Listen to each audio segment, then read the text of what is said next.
The piano bench creaked, a high C sharp that had nothing to do with music. Maya's fingers hovered over the keys, close enough to feel the ghost of ivory coolness against her skin, but not touching. Never touching. Not anymore. The upright Yamaha sat in the corner of her childhood bedroom like a mausoleum, collecting dust motes that danced in the afternoon light, slicing through half-closed blinds. Outside, a lawnmower droned its monotonous summer song, and someone's sprinkler system clicked and hissed in rhythmic intervals. She was 23 years old, and her hands had forgotten how to make beauty. The apartment, her mother's apartment, though Maya had been paying the rent for the past 18 months, smelled like microwaved tomato soup and the particular staleness that accumulates in places where windows stay closed. Her mother was sleeping in the next room, curtains drawn at 2 in the afternoon, the oxygen concentrator humming its mechanical lullaby. The sound had become white noise, as familiar as her own heartbeat. Maya's phone buzzed against the particle board desk. She didn't need to look to know it was another bill. They came like clockwork now. Methodist Hospital, Dr. Reeves Oncology Associates, Midwest Radiology Partners, each one a small bomb that exploded in her checking account, leaving crater-sized overdraft fees in its wake. The piano bench creaked again as she stood. Her knees made a similar sound, which seemed wrong for 23. But that's what 12-hour shifts at Morrison's Bar and Grill did to a body. Her feet still ached from last night. A private party that tipped 15% and left her smelling like cigar smoke and old money. She moved to the window, pulling the blinds up with more force than necessary. The slats rattled and she heard her mother shift in the other room, the oxygen tube making a soft, whistling sound as she breathed. Across the street, the Hendersons were having a cookout. She could see them through the chain-link fence. Whole families, complete with fathers and uncles and cousins, all laughing around a smoking grill. The smell of charcoal and lighter fluid drifted through the screen, mixing with the soup and sickness smell of the apartment. 4 years ago, she'd been accepted to Berklee College of Music. Full scholarship, room and board included. The letter had arrived on thick cream paper that felt expensive between her fingers. She'd held it like a holy relic, reading it 17 times before she believed it was real. 3 years and 11 months ago, her mother had collapsed at the supermarket. Stage 3, they'd said. Aggressive, they'd said. We caught it early, they'd said, which was apparently doctor speak for not early enough. 3 years and 10 months ago, Maya had written an email to Berklee's financial aid office. She still remembered the subject line, unable to accept fall admission. The email she'd received back had been short, professional. They understood. They hoped circumstances would improve. The scholarship would not be available in future years. She'd read that email exactly once. Maya turned from the window and caught her reflection in the mirror above the dresser, a stranger in her own skin. Dark circles carved into pale skin, hair pulled back in a perpetual ponytail because she couldn't remember the last time she'd had energy for more than that. The Morrisons' uniform polo hung on her frame, navy blue with the logo embroidered in gold thread that was starting to fray at the edges. Somewhere in this apartment was a box. She knew exactly where it was, top shelf of the closet, behind the winter coats that were too heavy for practical use but too expensive to throw away. In that box was her acceptance letter, her high school recital programs, photographs of her at the state competition where she'd placed first in classical performance. There was a medal in there too, heavy and gold, hanging from a ribbon that had once been crimson but had faded to the color of old roses. She hadn't opened that box in 3 years. Her phone buzzed again. This time, she looked. Her manager at Morrison's. "Can you cover Sheila's shift tonight? 5 close, double if you want it." Her thumbs moved automatically. Yes. She needed the money. She always needed the money. The medical bills were a hydra. Cut down 1 and 2 more appeared. Her mother's insurance covered 70%, which sounded generous until you realized that 30% of catastrophic cancer treatment could fund a small nation. The oxygen concentrator clicked, shifted into a different gear. Through the thin walls, Maya heard her mother cough, a wet, rattling sound that made her own chest hurt in sympathy. She should eat something. She should sleep. The shift started in 3 hours, which meant she had maybe 90 minutes to close her eyes if she left now to catch the bus. The car had died 6 months ago, and resurrection had cost more than it was worth. Some things, once dead, stayed that way. Maya grabbed her bag, a canvas tote that had seen better days, duct tape holding one strap in place. She paused at her mother's door, listening. The coughing had stopped. Just the breathing now, steady and mechanical and alive. Still alive. That was what mattered. That was what she told herself every morning, every night, every time she looked at her empty savings account where a future used to be. The bus ride to Morrison's took 40 minutes and 2 transfers. Maya spent it staring out the window, watching the city scroll past like a film she'd seen too many times. The same streets, the same stores, the same everything. Sometimes she felt like she was stuck in a loop, living the same day over and over with only minor variations. Different bills, different customers, same exhaustion. The bar was already busy when she arrived. Morrison's catered to a specific clientele, business types who wanted to feel edgy by drinking in a place with exposed brick and Edison bulbs but still expected craft cocktails and small plates. Maya had memorized the menu in her first week. Duck confit sliders, truffle fries, burrata with heirloom tomatoes. Food she couldn't afford to eat at the place where she worked. "You're early," Tony said from behind the bar. He was polishing glasses, the same motion he'd been making for the 30 years he'd worked here.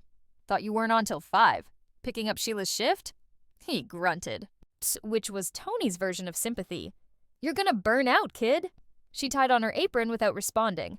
Burnout implied there was still something left to burn. The evening blurred into the familiar rhythm of service. Orders taken, drinks delivered, plates ferried from kitchen to table while avoiding the particularly handsy regular in booth 7. Maya moved through it like a dancer executing choreography she'd learned by rote, her body on autopilot while her mind drifted somewhere else entirely. A table of finance bros in expensive suits argued about crypto. A couple on a first date giggled over wine they couldn't taste the quality of. An older man sat alone at the bar, nursing bourbon and scrolling through his phone with the peculiar loneliness that came from being surrounded by people, but connected to none of them at 9 o'clock. A group came in that made Maya's autopilot stutter. They were young. Her age, maybe younger. 3 guys and 2 girls dressed in that specific way that screamed art school or trust fund or both. One of the guys carried a guitar case covered in stickers, and the sight of it hit Maya like a fist to the sternum. She showed them to a table near the window, recited the specials, took their drink orders, tried not to look at the guitar case propped against the wall. "We just played the Riviera," one of the girls was saying, her voice carrying that particular brightness of success. Small venue, but it was packed. The acoustics were insane. "Wait till we open for the National next month," guitar case guy said. "That's the real deal. My manager thinks scouts will be there." They were living her life. The one she was supposed to have. Maya brought their drinks, took their food orders, smiled with her customer service smile that felt like a mask she'd worn so long it had fused to her face. She was turning to leave when guitar case guy called out, "Hey, do you know anything about music?" She froze. "A little." "We're trying to settle a debate." He leaned back in his chair, casual, confident. "Berklee versus Juilliard. Which is the better school for contemporary performance?" The name hit her like a slap. Berklee. She could still see that cream-colored acceptance letter, still feel the weight of possibility it had held. Berklee, she heard herself say.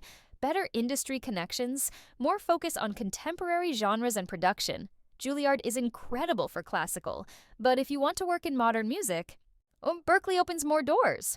They looked at her with mild surprise, the way people look at a piece of furniture that suddenly speaks. "You go there?" one of the other girls asked. "No." The word came out harder than she intended. "I just know people who did." She walked away before they could ask more questions, her hands shaking slightly as she punched in their order. Behind the bar, Tony gave her a look but didn't comment. He'd learned not to ask about the things that made her hands shake. The rest of the shift dragged. The music kids stayed for 2 hours, their laughter like needles under her skin. They tipped 22% and left their napkins crumpled on the table, careless in the way of people who'd never had to think about money, never had to choose between their dreams and someone else's survival. Maya cleaned their table last, stacking plates with mechanical precision. The guitar case was gone, but she could still see its ghost against the wall.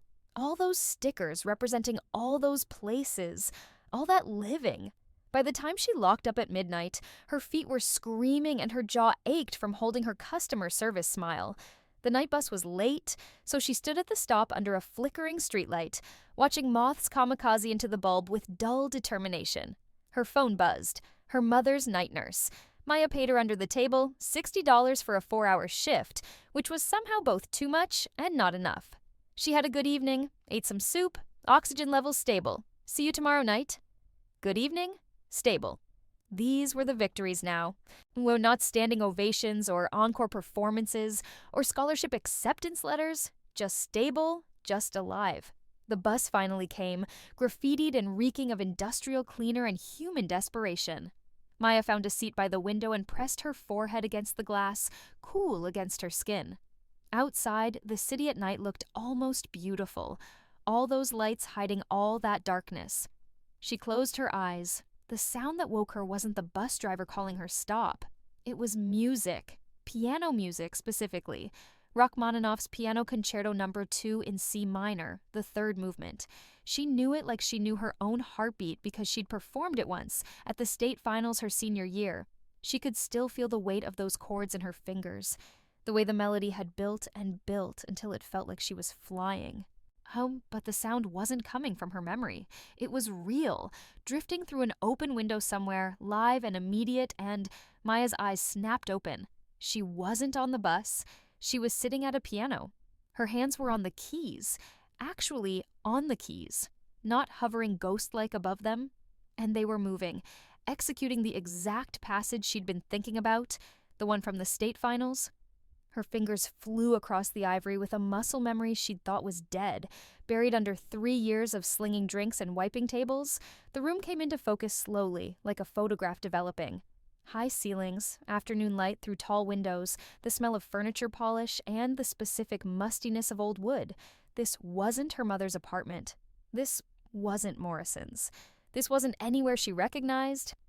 But simultaneously, it was everywhere she recognized, deep in her bones. She was in the practice rooms at Lincoln High School. Her high school, the realization should have made her stop playing, but her hands kept moving, completing the passage, executing the final crescendo. The last chord rang out, hanging in the air like a question mark. Maya stared at her hands. They looked wrong. Not wrong exactly, but different. Younger. The calluses from carrying drink trays were gone, the scar on her right thumb from that time she'd cut herself on a broken glass. Not there. Her nails were neat, not bitten down to the quick. She turned her hands over, examining them like artifacts from an archaeological dig. These were her hands from 4 years ago, her 18-year-old hands. The door burst open. "Maya, there you are. Miss Chen is looking for you." "The Berkeley Scout is here early." The girl in the doorway was Rebecca Park. Rebecca, who'd been Maya's accompanist senior year. Rebecca, who'd gone to Northwestern on a piano scholarship, and who Maya had last seen at graduation 4 years ago. But Rebecca didn't look 4 years older. She looked exactly like she had then. Same asymmetrical bob, same glasses with the purple frames, same band t-shirt she'd worn to every rehearsal their senior year. "Did you hear me?" Rebecca asked. "The scout is here, like now, in Miss Chen's office." Maya's mouth moved, but no sound came out. Her mind was racing, trying to make sense of data that didn't compute. Lincoln High School, her 18-year-old hands. Rebecca looking exactly like she had senior year. The Berkeley Scout. The Berkeley Scout. She remembered this day. Not clearly, not until this moment. But now it was rushing back like water through a broken dam. March 15th, her senior year, the day a scout from Berkeley had come to hear her play. The day that had led to the scholarship offer, the day that had started everything, the day that had been exactly 4 years and 3 months ago. "I need you to focus," Rebecca was saying, snapping her fingers in front of Maya's face. "You've been acting weird all day. Are you nervous? Because you're going to be amazing. You're always amazing." Maya stood up from the piano bench too fast, and the room tilted. She grabbed the edge of the piano to steady herself. Her bag was on the chair where she'd what? Left it? She didn't remember coming here. She didn't remember this morning.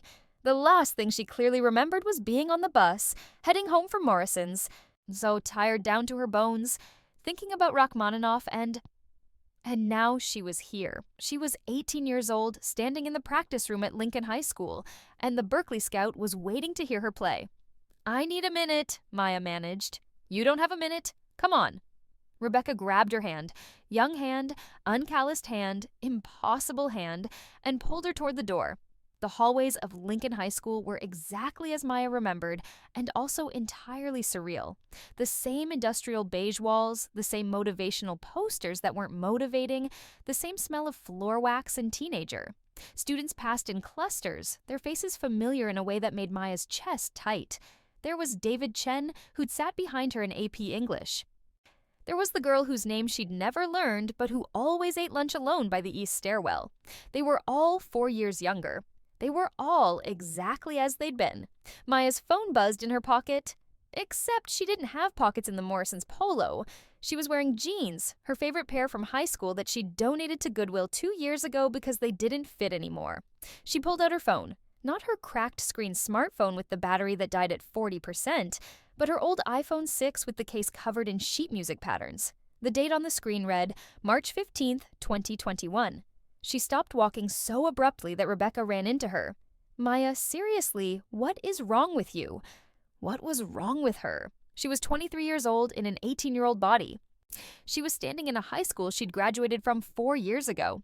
She'd been on a bus at midnight in 2025, and now she was here, in 2021, about to audition for a scout from a school she'd turned down because her mother... The thought hit her like lightning. Her mother, who in this timeline was healthy, who wouldn't be diagnosed for another 3 weeks, who was probably at work right now at the hospital where she'd been a nurse for 20 years, completely unaware that in 21 days she would collapse in the produce section of Albertsons and everything would change. "I think I'm going to be sick," Maya said. No, you don't get to be sick right now." Rebecca steered her down the hall with surprising force for someone so small. "You've been preparing for this for months. The scout is here to hear you play Rachmaninoff, and you're going to walk in there and blow his mind like you always do, and then you're going to get your scholarship and get out of this town and become famous, and thank me in your Grammy speech." Rebecca's words were like stones dropping into dark water, each one sending ripples through Maya's fractured sense of reality. This was the day. The day that had set everything in motion. The scholarship, the acceptance letter, the impossible choice between her future and her mother's life. But this time, she knew what was coming. This time, she knew that 3 weeks from now, everything would shatter. This time... Here we go. Rebecca pushed open the door to Miss Chen's office. "I'll be in the practice room. Break a leg. Not literally, you know what I mean." The office was small, so crowded with filing cabinets and a desk covered in sheet music. Miss Chen stood by the window. Ms. Chen, who'd been Maya's piano teacher for 4 years, who'd written the recommendation letter that got her the Berkeley audition, who'd cried at Maya's last recital. She looked exactly as Maya remembered.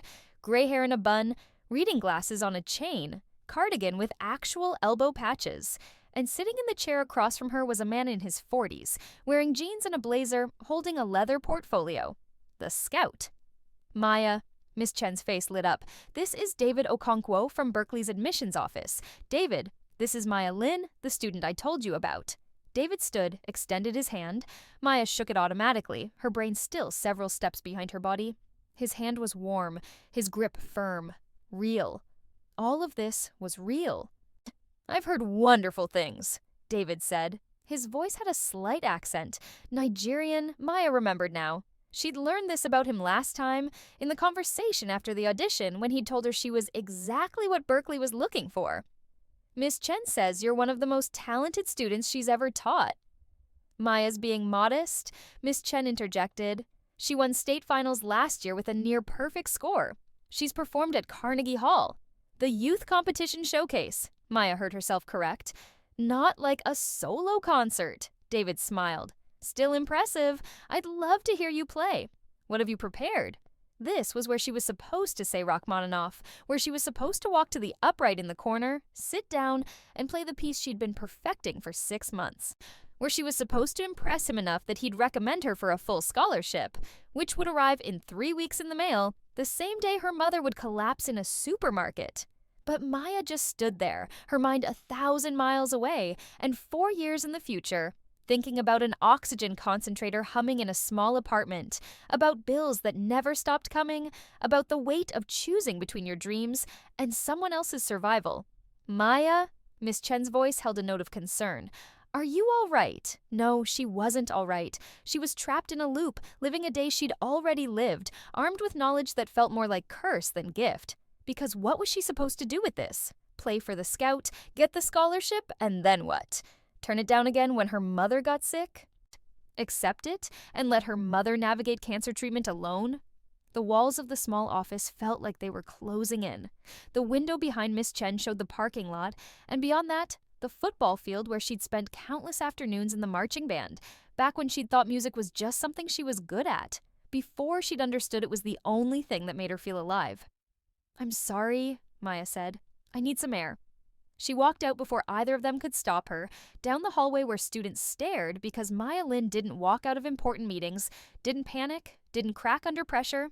She pushed through the double doors and into the spring afternoon, because it was spring, March, 65 degrees and sunny, not the muggy summer night she'd left behind in 2025. The parking lot was half full. Maya walked past the familiar cars until she found a concrete barrier at the edge of the lot and sat down hard.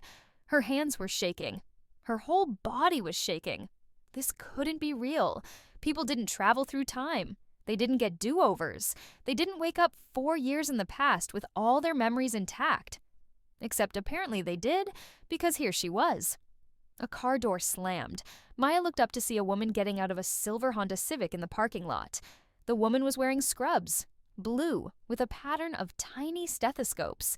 She was fumbling with her phone, checking the time, clearly in a hurry. The woman was Maya's mother, her mother looking healthy and vital, and completely cancer-free because the cancer hadn't been discovered yet, hadn't started its hostile takeover yet. It was still just cells dividing silently in the dark. Maya stood up without thinking, took 3 steps toward the car before stopping herself. What was she supposed to do? Run up and hug her? Warn her?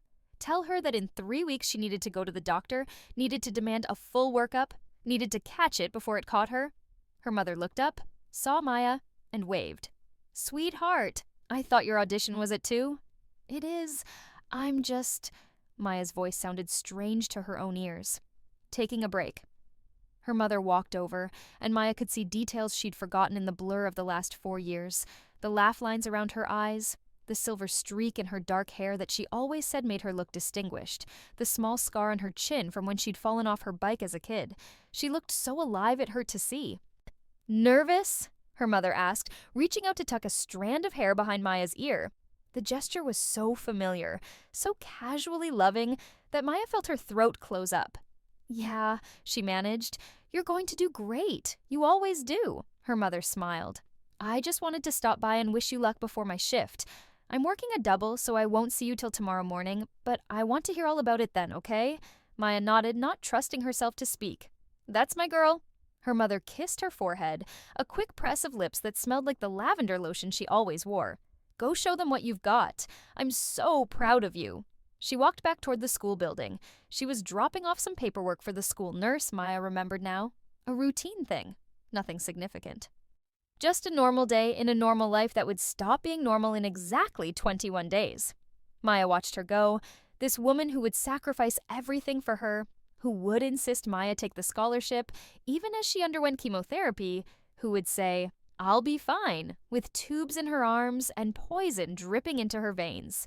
The scholarship she would turn down anyway, because how do you leave someone you love when they're dying? Except her mother hadn't died. The treatments had worked, technically. She'd survived. But survival wasn't the same as thriving. She'd lost her job because you couldn't be a nurse when you were too weak to stand for a full shift.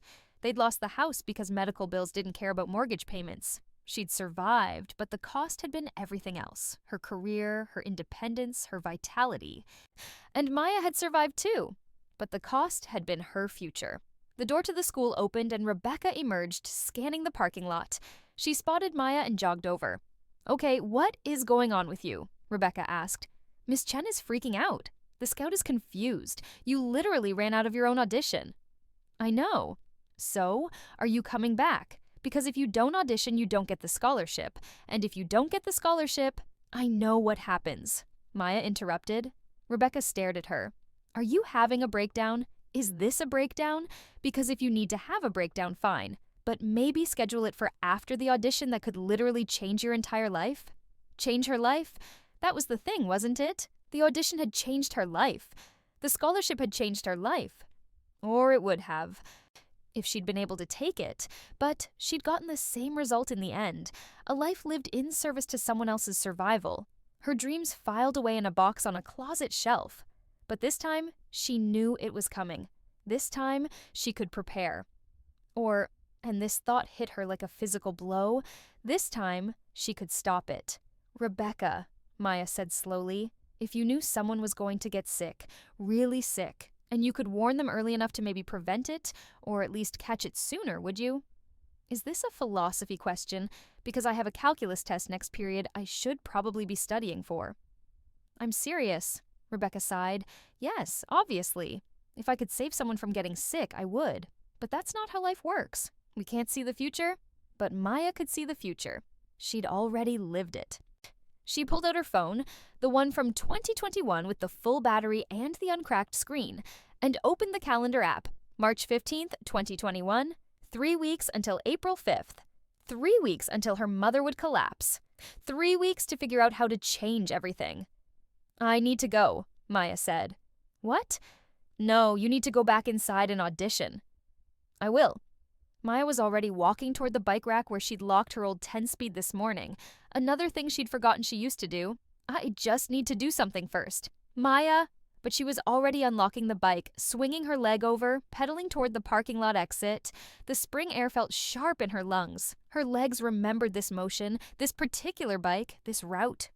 She rode past Morrison's, except it wasn't Morrison's yet. Oh, it was still that Thai restaurant that would go out of business in 2022.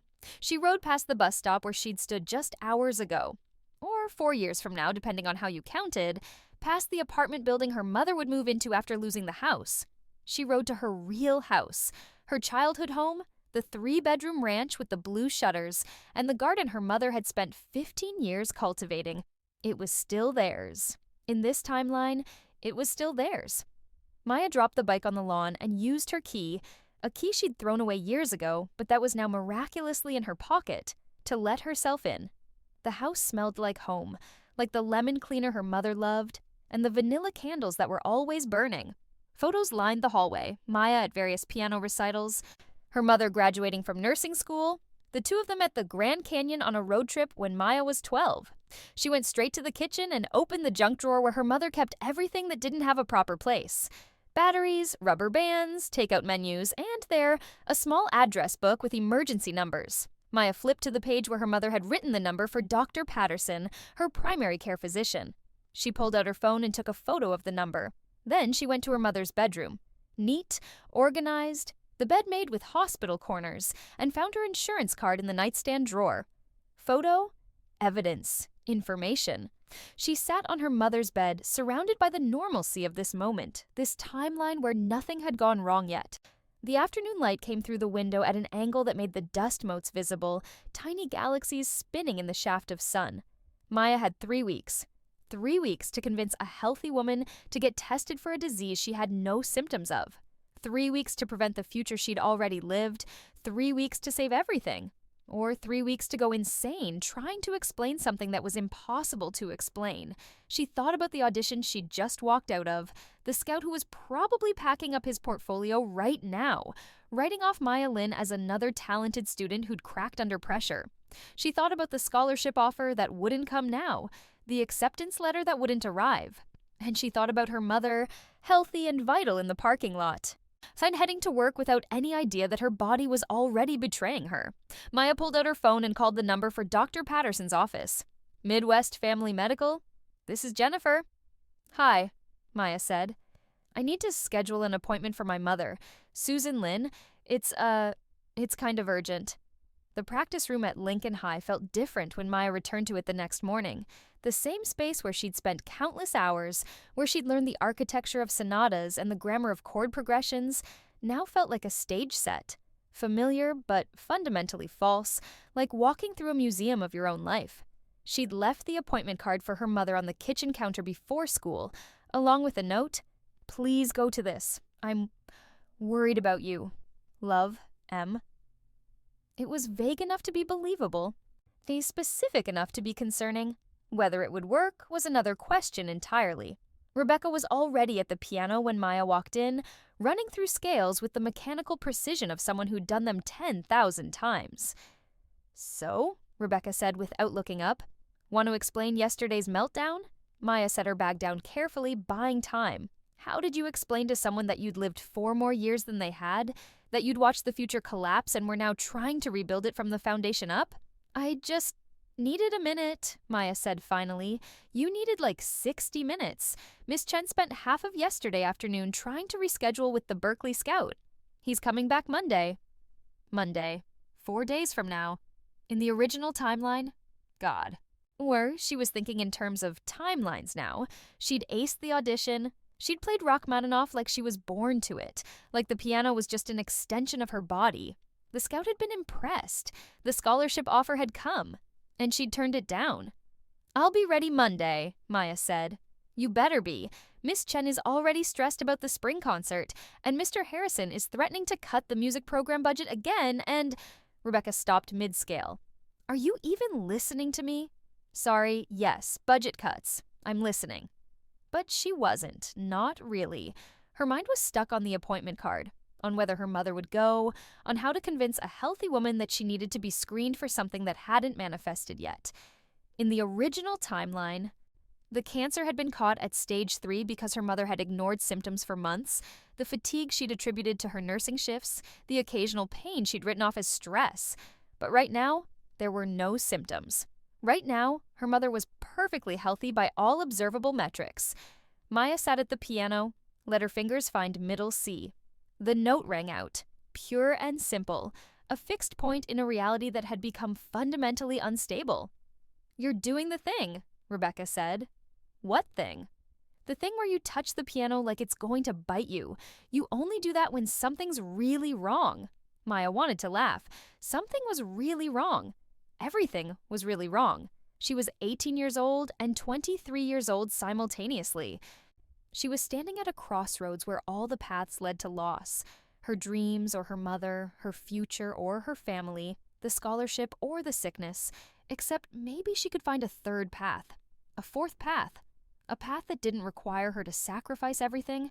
Her fingers moved, almost of their own accord, finding the opening notes of the Rachmaninoff. The muscle memory was still there, preserved perfectly across timelines. Her hands knew this piece the way they knew how to sign her name. She played the first movement, then the second.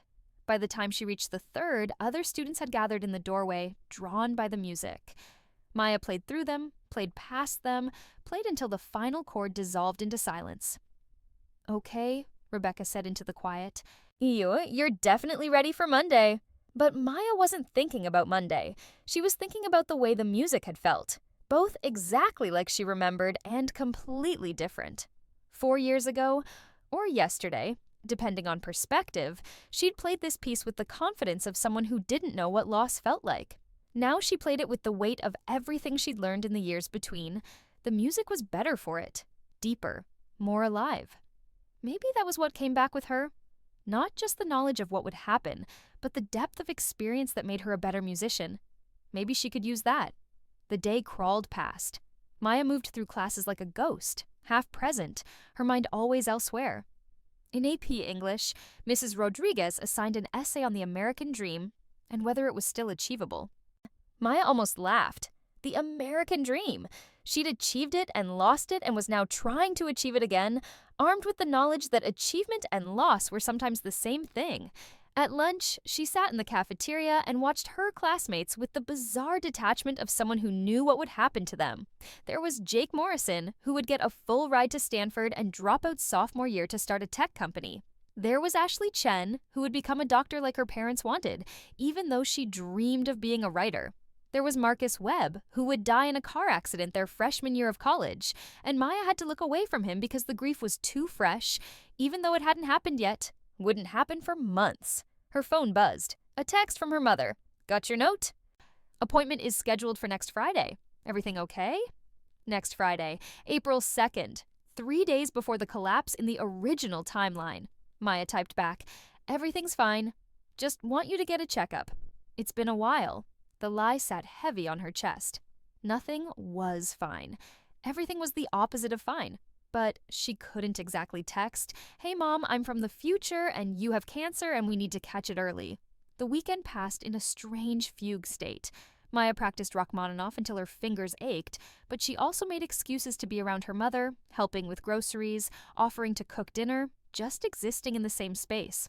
She was trying to memorize this version of her mother, healthy and whole, before everything changed. Sunday night, her mother made her favorite, lemon chicken with roasted vegetables. Then they ate at the kitchen table, just the two of them like always. Maya's father had left when she was 3, a fact that was just background noise to her life. It had always been her and her mom, 2 against the world. "You've been quiet lately?" her mother said, passing the vegetables. "Everything okay with the audition stuff?" "The scout's coming back Monday." "That's good, right? Second chance?" Maya pushed chicken around her plate. "Yeah, second chance." Her mother reached across the table and squeezed her hand. "You're going to be amazing, you always are. And then you're going to go to that fancy music school and become famous and forget all about your old mom." "I could never forget you," Maya said, and meant it with an intensity that made her mother blink. "Well, good. Because I'm planning to embarrass you at all your future concerts." They both laughed, but Maya's chest felt tight. In the original timeline, her mother had never made it to a single concert. She'd been too sick, too weak, too busy just trying to survive. Monday arrived like a verdict. Maya wore her black dress, the one she wore to recitals, professional without being formal. She'd forgotten she owned this dress. In 2025, it had been buried in the back of a closet somewhere, outgrown and out of style. But here now, it fit perfectly. The Berkeley Scout was already in Miss Chen's office when Maya arrived. David Okonkwo stood when she entered. Same blazer, same portfolio, same warm smile. "Maya," he said, "good to see you again? Feeling better?" "Much. Thank you for coming back. Miss Chen spoke very highly of your work." "I'm looking forward to hearing you play." This time, Maya didn't run. She walked to the upright piano in the corner, sat down, adjusted the bench. The familiar weight of the keys under her fingers felt like coming home. She played. She played the Rachmaninoff like she'd lived it because she had. She played it with the weight of 4 years of regret and the desperate hope of second chances. She played it the way she'd learned to play during those midnight hours after her Morrison shifts, when her mother was sleeping and the apartment was quiet and music was the only thing that made sense. When she finished, the room was silent. David was writing something in his portfolio. Miss Chen had her hand over her mouth. "That was..." David set down his pen. "That was exceptional, Maya. I've heard a lot of students play this piece. But you brought something different to it. Maturity, depth. Like you've lived more than your years would suggest." If only he knew. "Thank you," Maya said. "I'm going to recommend you for our full scholarship program. You should receive notification in the next few weeks." He stood, extended his hand. "I think you're going to do very well at Berkeley." Maya shook his hand, smiled, said all the appropriate things. But inside, she was already thinking ahead. The scholarship would come, and this time, she would figure out how to keep it. The week that followed felt like walking a tightrope. Maya went to classes, practiced piano, lived her 18-year-old life while carrying 23 years of memory. She watched the calendar tick toward April 5th like watching a bomb countdown. On Friday, April 2nd, then her mother went to her doctor's appointment. Maya had offered to go with her, but her mother had waved her off. "It's just a checkup, honey. I'll be fine." Maya spent the afternoon in the practice room, unable to focus, running through scales mechanically while her phone sat on the piano, silent. Rebecca came in around 4. "You're still here? It's Friday. Don't you have a life?" "Not really," Maya said, which was more honest than Rebecca realized. "Well, I'm going to Julia's party tonight. You should come. Celebrate the fact that you're definitely getting into Berkeley." Julia's party. Maya had gone to this party in the original timeline.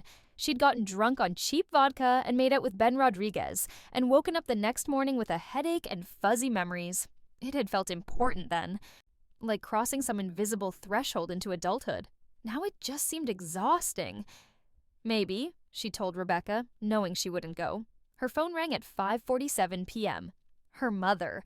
Maya answered before the first ring finished. "Hello?" "Hey, sweetheart." Her mother's voice sounded normal, calm. "I'm just leaving the doctor's office. Can you be home for dinner? I want to talk to you about something." Maya's heart stopped. Is everything okay? We'll talk when I get home. Love you. The line went dead. Maya stared at her phone. The words, want to talk to you about something, echoed in her head. That could mean anything. That could mean nothing. That could mean... She grabbed her bag and ran. The bike ride home took 12 minutes that felt like 12 hours. Maya's mind spiraled through every possibility. Maybe they'd found something. Maybe the early screening had caught it. Maybe she'd successfully changed the timeline. Or maybe she'd made it worse. Maybe by pushing for the appointment, she'd caused the doctors to look harder, to find something that wouldn't have been found until later, to... She was spiraling. She knew she was spiraling. But she couldn't stop. Her mother's car was in the driveway when Maya arrived. The house lights were on. Everything looked normal, peaceful, exactly as it should be. Maya let herself in. Mom? In the kitchen. Her mother was making pasta, just regular spaghetti with marinara, nothing fancy. She looked up when Maya entered, and her expression was unreadable. Sit down, honey. Maya sat. Her hands were shaking.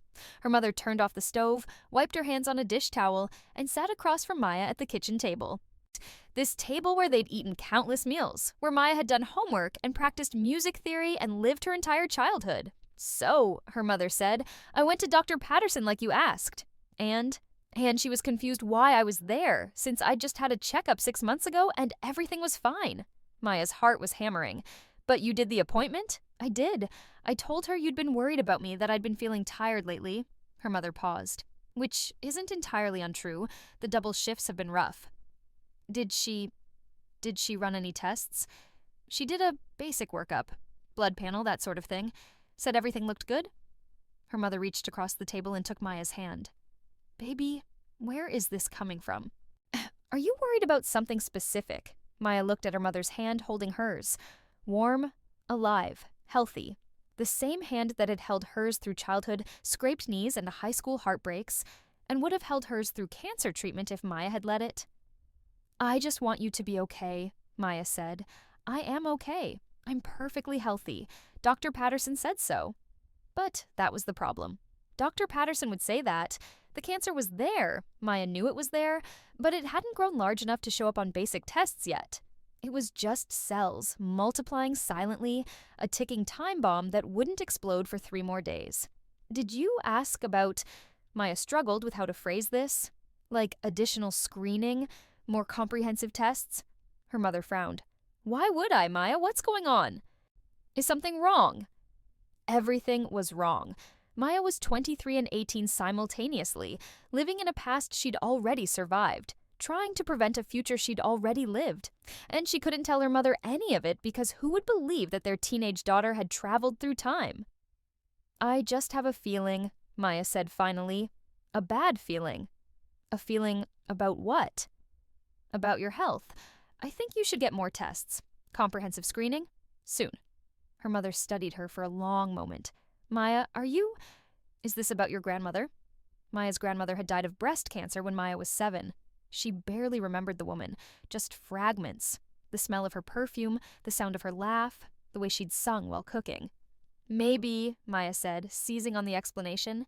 I've just been thinking about her lately, about how it can run in families.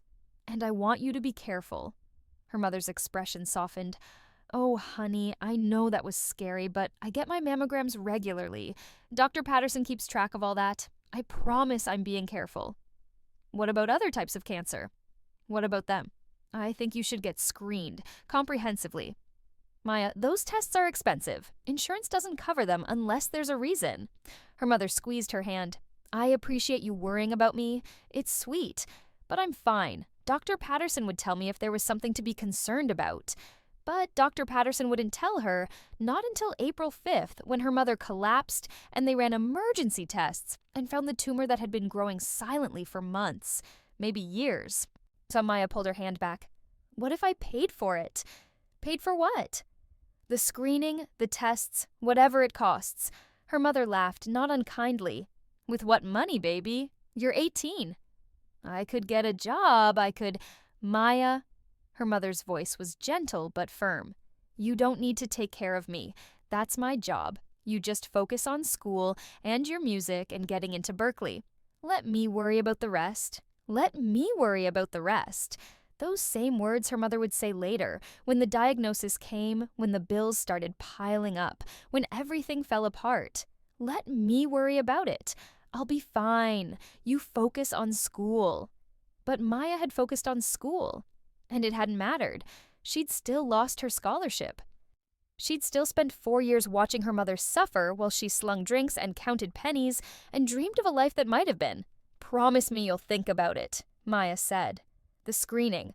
Please." Her mother sighed. "I'll think about it. But right now I'm going to make us dinner, and you're going to tell me about this party Rebecca invited you to."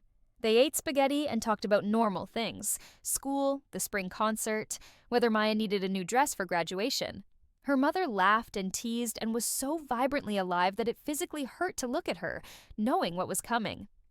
After dinner, Maya went to her room and pulled out her laptop. So she searched early cancer screening and comprehensive diagnostic tests, and how to convince someone to get medical care when they won't listen. The internet was less helpful than she'd hoped. She thought about the original timeline, about April 5th. Her mother had been at the grocery store. She'd been reaching for something. Maya couldn't remember what. Maybe oranges, maybe apples. And she'd just collapsed. Ambulance, hospital, tests, tumor. What if Maya could prevent her from going to the store? Keep her home that day? Would that change anything, or would fate find another way? Her phone buzzed. Rebecca. "You coming to Julia's? Everyone's asking about you." Maya typed back, "Not tonight. Rain check?" She needed to think. She needed a plan. Because her mother wasn't going to get the screening voluntarily, and Maya couldn't exactly explain why she was so certain it was necessary. She pulled up her bank account on her phone. She had $347.62 saved from birthday gifts and the occasional babysitting job. Comprehensive cancer screening cost thousands. Even if she got a job, even if she got 3 jobs, she couldn't afford it in time. Unless... The thought struck her like lightning. The Berkeley scholarship would be announced in 2 weeks. Full ride, room and board included. But it also came with a $5,000 signing bonus, meant to help with moving expenses and books. In the original timeline, Maya had never seen that money. She'd turned down the scholarship before the check arrived. But what if she accepted it? Took the signing bonus, used it to pay for her mother's screening, and then what? Turned down the scholarship anyway? Keep it? Maya's head spun. This was the problem with time travel. With second chances, every choice branched into infinite possibilities, and she couldn't see all the consequences. She looked at the calendar on her phone. April 2nd, 3 days until the collapse, 2 weeks until the scholarship announcement. She was running out of time. Saturday morning, Maya woke up with a plan. It wasn't a good plan, but it was a plan.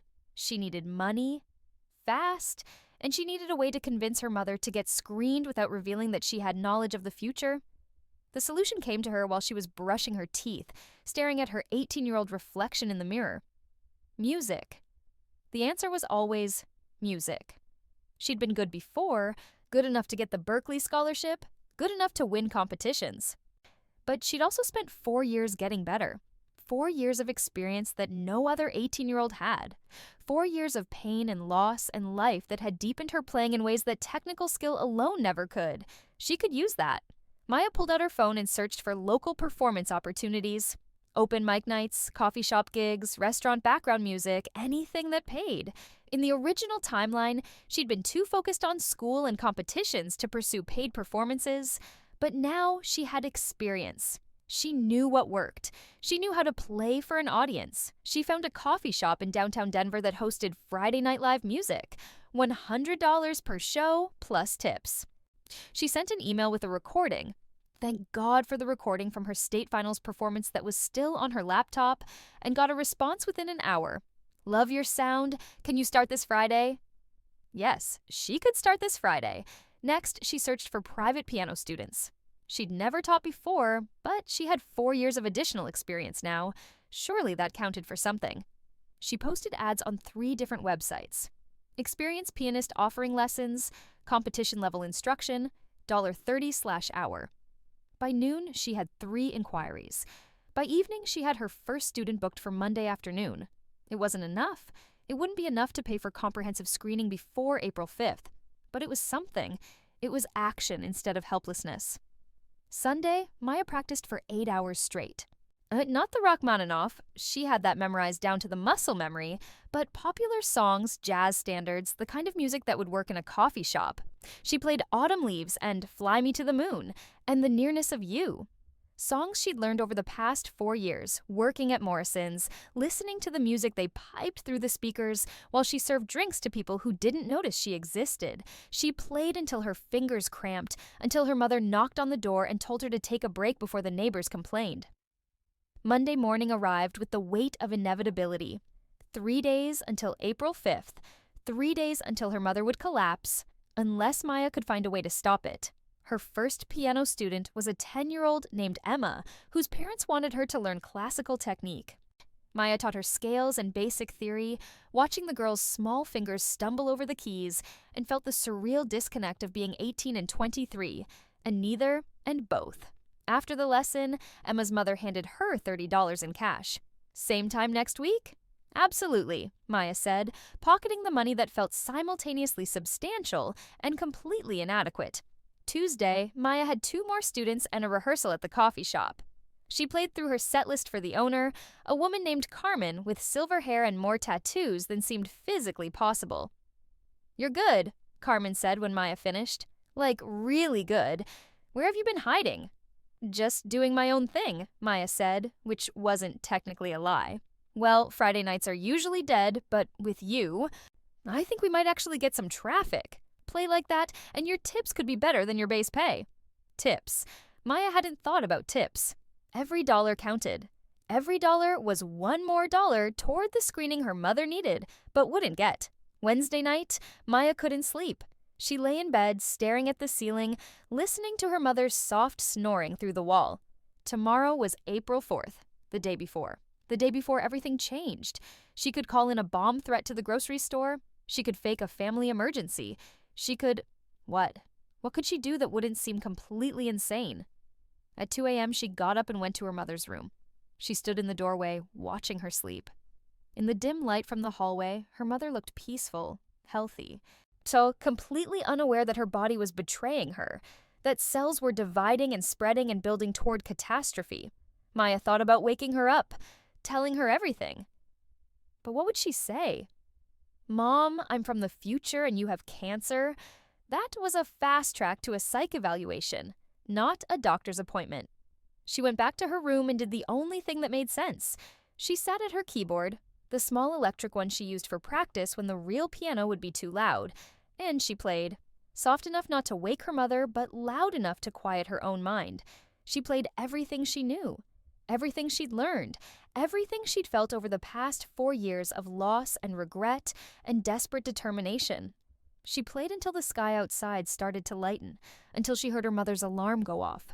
Until it was April 4th, and she was out of time. Her mother came out of her bedroom already dressed in her scrubs. "You're up early." "Couldn't sleep," Maya said.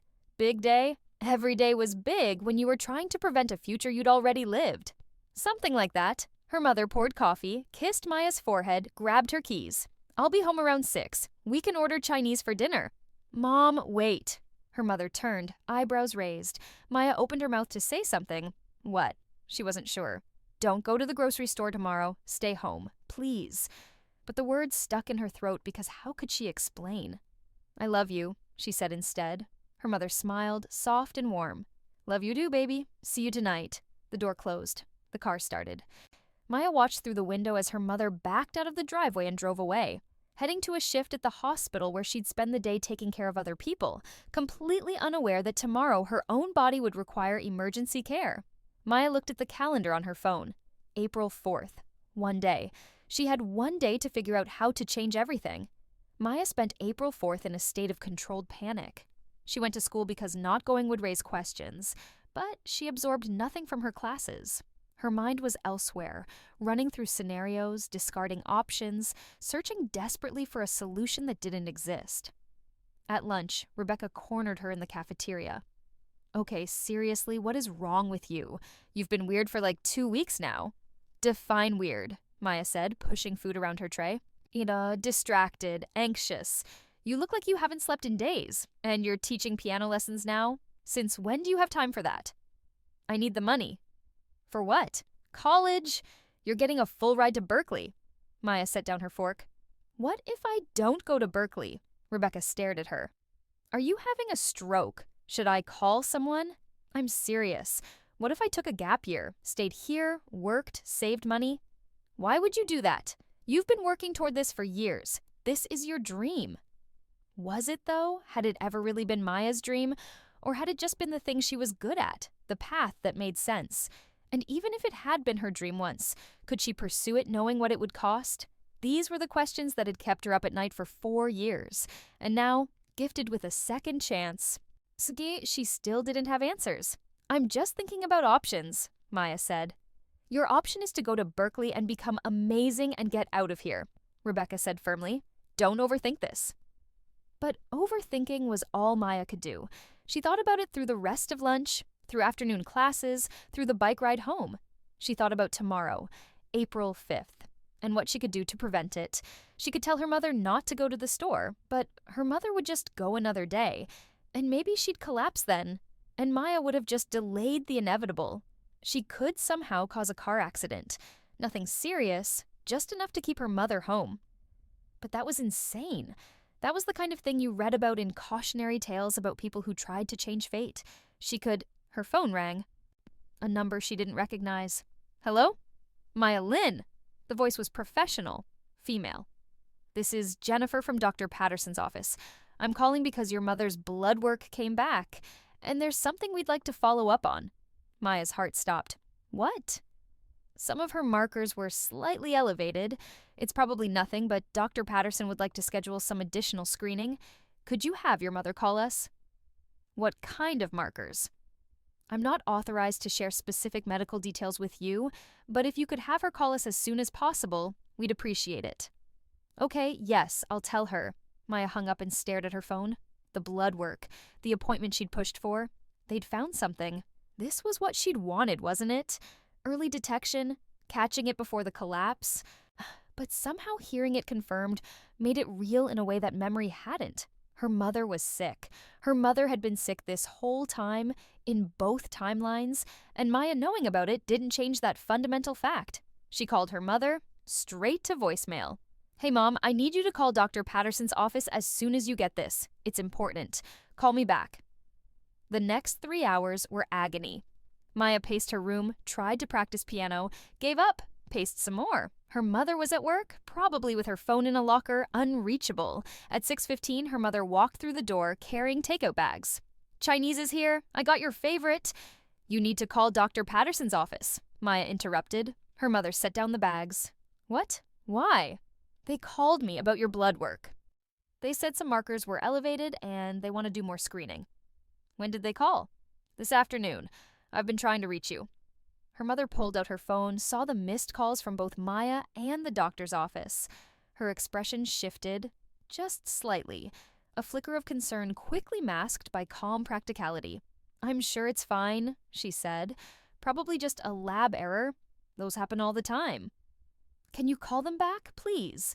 Her mother looked at her, really looked at her, and Maya wondered what she saw. An anxious teenager, or something else, something older and more desperate?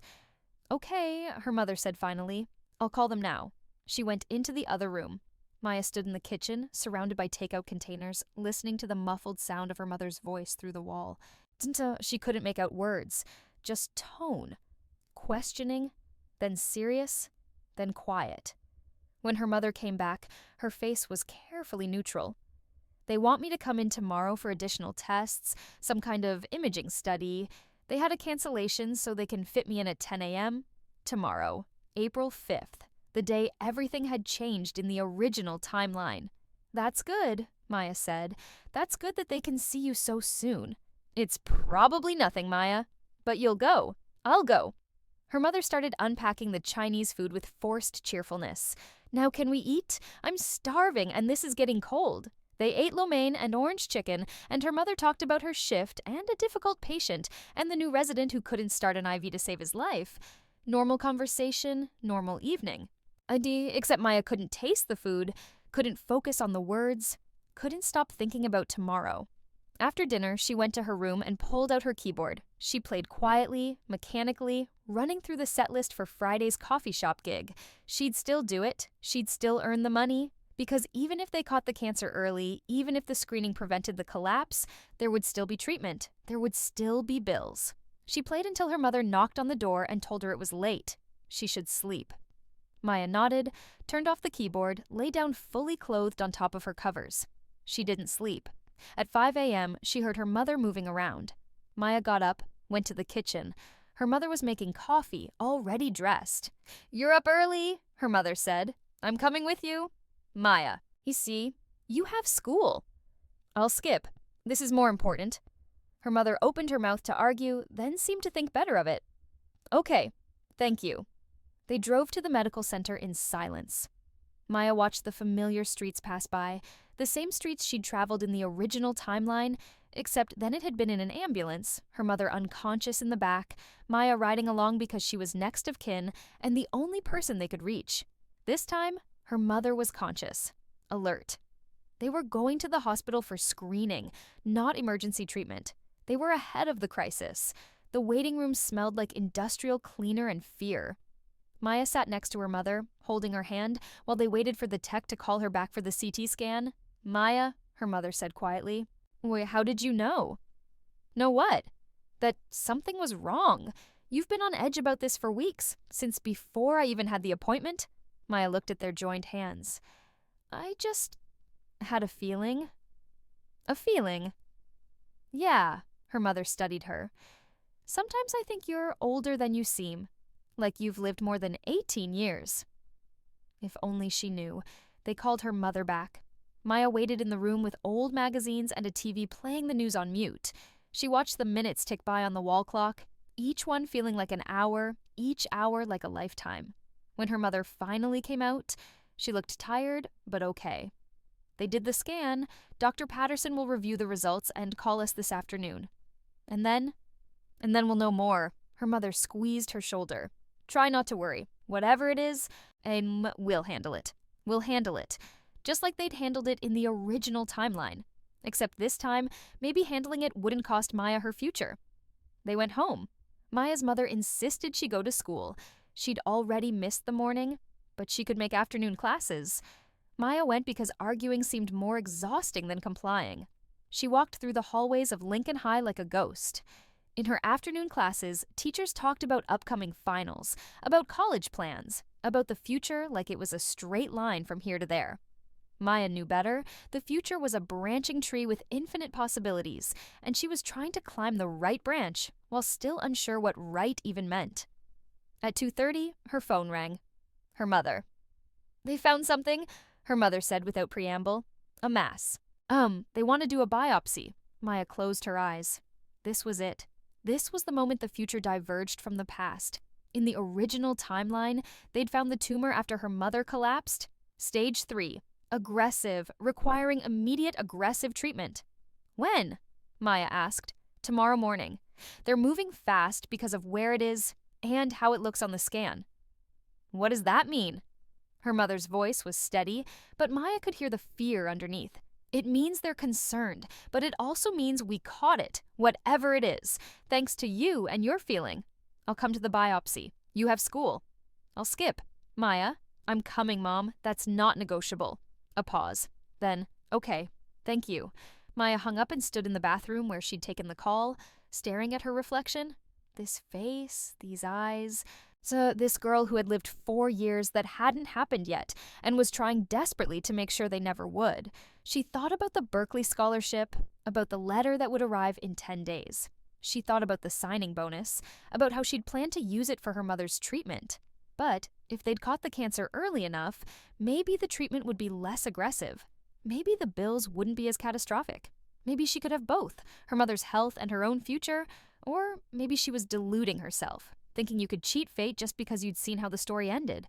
The biopsy confirmed what they'd feared, cancer. But, and this was the crucial but, stage 1. Caught early, treatable. "The prognosis is very good," the oncologist said. She was a small woman with gentle hands and steel in her voice.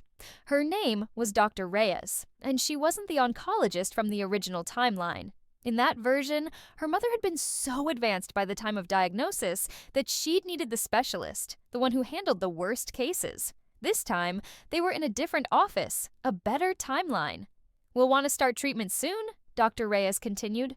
"Surgery first, to remove the tumor, followed by a short course of chemotherapy to make sure we got everything." "How short?" Maya's mother asked. 3 to 4 months. Compared to more advanced cases, it's a relatively straightforward protocol. Relatively straightforward. Those words echoed in Maya's head. In the original timeline, her mother's treatment had lasted a year and a half. Surgery, chemo, radiation. Oh, more chemo when the first round didn't get everything. 3 to 4 months was a gift. But it was still 3 to 4 months of poison dripping into her mother's veins. 3 to 4 months of nausea and exhaustion and hair loss. 3 to 4 months of medical bills. "What about cost?" Maya heard herself ask. Dr. Reyes looked at her, then at her mother. "Your insurance should cover most of it. There will be some out-of-pocket costs, but we have financial counselors who can help you navigate that." Most of it. Some out-of-pocket costs. Vague medical terms that would translate into very specific financial devastation. In the original timeline, some out-of-pocket costs had meant $200,000. The insurance had covered 70%, which sounded generous until you did the math. But that was stage 3 treatment. This was stage 1. The bills would be smaller, manageable even. Maya hoped. Her mother scheduled the surgery for the following week. They walked out of the medical center into bright spring sunshine that felt obscene given the circumstances. "I'm going to be okay," her mother said as they got in the car. "You know that, right? Stage 1, they said. We caught it early." "I know. Thanks to you." Her mother reached over and squeezed her hand. "I don't know how you knew, but thank you for pushing me to get screened." "I just had a feeling," Maya said for what felt like the 100th time. "Some feeling." Her mother started the car. "My 18-year-old daughter saves my life with a hunch." Saves my life. The words hit Maya like a physical blow, because in the original timeline, she hadn't saved her mother's life. Her mother had survived, technically, but she'd lost everything else. Her job, her house, her vitality. She'd survived, but she hadn't lived. This time could be different. This time would be different. Maya made herself believe it. The Berkeley acceptance letter arrived on April 15th, exactly 2 weeks after the biopsy. It came in a thick cream envelope, just like Maya remembered, containing all the same information. Full scholarship, room and board, and a $5,000 signing bonus. She sat at the kitchen table, holding the letter, feeling the weight of decisions branching infinitely in all directions. Her mother's surgery was scheduled for April 20th. After that would come recovery, then chemo, then more recovery. 3 to 4 months, Dr. Reyes had said. Classes at Berkeley started in September. 5 months from now. Maya could start at Berkeley on schedule. Her mother would be through most of her treatment by then. The signing bonus could help with medical bills. Everything could work out. Or it could all fall apart. What if her mother had complications? What if the treatment didn't work? What if Maya left for Boston and something happened and she was too far away to help? She thought about the original timeline, about turning down the scholarship, about spending 4 years serving drinks and watching her dreams collect dust. She'd resented it. She'd loved her mother and taken care of her without question. But she'd resented it too. In quiet moments she felt guilty about later. Could she live with that resentment again? Could she live with herself if she chose differently? Her phone buzzed. Rebecca. "Did you get in?" Maya typed back. "Yes." Immediate response. "Celebration time." "I'm coming over." Rebecca arrived 20 minutes later with a bottle of sparkling cider and enough enthusiasm to power a small city. She hugged Maya, screamed, danced around the kitchen. "I knew it! I knew you'd get it! Full ride?" "Full ride," Maya confirmed. "Plus that signing bonus thing, right? The $5,000? "Yeah," Rebecca popped the cider. "You're going to be amazing. You're going to be famous. I'm going to say I knew you when." Maya accepted the glass Rebecca poured for her. The bubbles rose to the surface and burst. Tiny deaths, constant renewal. "My mom has cancer," Maya heard herself say. Rebecca's celebration froze. "What?" "They found it last week. Stage 1. She's having surgery on Monday." "Oh my God, Maya. Why didn't you tell me?" "I'm telling you now." Rebecca set down her glass and pulled Maya into a hug. Is she going to be okay?" "They think so. They caught it early." "How early?" "Early enough." They sat at the kitchen table. The celebration mood evaporated. Rebecca asked questions. What kind of cancer? What was the treatment plan? How was Maya holding up? Maya answered mechanically, her mind elsewhere. Finally, Rebecca said, "You're still going to Berkeley, right?" "I don't know." "What do you mean you don't know? This is what you've been working toward." "My mom needs me." "Your mom has insurance and doctors and treatment. What she needs is for you to live your life." Maya almost laughed. That's exactly what her mother would say. That's exactly what her mother had said in the original timeline when Maya had told her she wasn't taking the scholarship. "Don't give up your dreams for me. I'll be fine." But she hadn't been fine. And Maya hadn't been fine. Nobody had been fine. "I need to think about it," Maya said. "There's nothing to think about. You go to Berkeley, your mom gets better. Everyone wins." If only it were that simple. Maya's first coffee shop performance was that Friday night. She almost canceled. Her mind was too scattered, her heart too heavy. But she needed the money, and she'd made a commitment. So she went. Carmen's Coffee House was exactly the kind of place that Maya had spent time in during her 20s in the original timeline. Exposed brick, mismatched furniture, the smell of espresso and capitalism. It was packed for a Friday night, which surprised her until she remembered this was before the pandemic, before the world shut down and then reopened, but different. She set up at the upright piano in the corner. But not a great instrument, slightly out of tune, one key that stuck, but playable. Carmen introduced her. "Please welcome Maya Lin, making her debut performance here tonight." Spattering of polite applause. Maya sat down, adjusted the bench, let her fingers find the keys. She'd planned to play her set list, jazz standards, popular songs, safe choices. But when her hands touched the piano, they moved towards something else. Something deeper.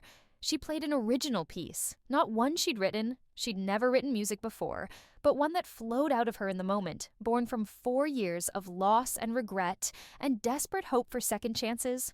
She played the shape of grief, the texture of love, the color of decisions that broke you in half trying to choose. The coffee shop went quiet. Maya played for 20 minutes without stopping.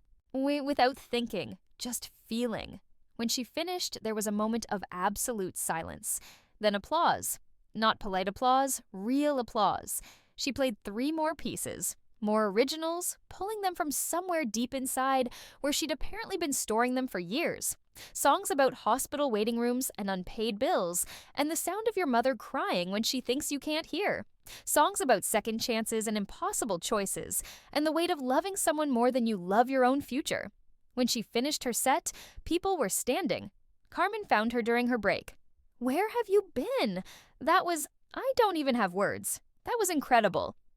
"Thanks," Maya said, still dazed. "I want you back next week, and the week after. Hell, no, I want you here every Friday for the rest of your life." Maya almost said she'd be at Berkeley in September, but caught herself. Would she? She still didn't know. Her tip jar was full, bills stuffed in haphazardly, some folded, some not. Maya counted it later, $247. Combined with her $100 base pay, she'd made nearly $350 for 2 hours of work. She stared at the money in her hands. This was what she was good at. Not just playing piano, but playing in a way that made people feel things. Playing in a way that made them stop scrolling their phones and actually listen. She'd learned this skill over 4 years of loss, and now she could use it. Over the next week, Maya played 2 more coffee shops, booked 5 piano students, and taught 3 of her existing students extra lessons. By the time her mother's surgery rolled around, say Maya had $1,200 in cash hidden in a shoebox under her bed. It wasn't enough to pay for cancer treatment, but it was something. It was proof she could earn money with music even without a fancy degree. The surgery went well. Her mother came home with stitches and instructions to rest. Maya took the week off from school to take care of her, bringing her water, making her soup, helping her to the bathroom when she was too weak to walk alone. It was like a preview of the original timeline, except compressed and less desperate. Her mother was weak, but not dying. Uncomfortable, but not in agony. "You should be at school," her mother said on the 3rd day. "School can wait." "Maya, you're missing too much. Finals are coming." "I'll catch up," her mother studied her. "You're not thinking of turning down Berkeley." Are you?" "I haven't decided. There's nothing to decide. You're going. What if you need me?" "I'll need you more if you give up your dreams for me." Her mother reached for Maya's hand.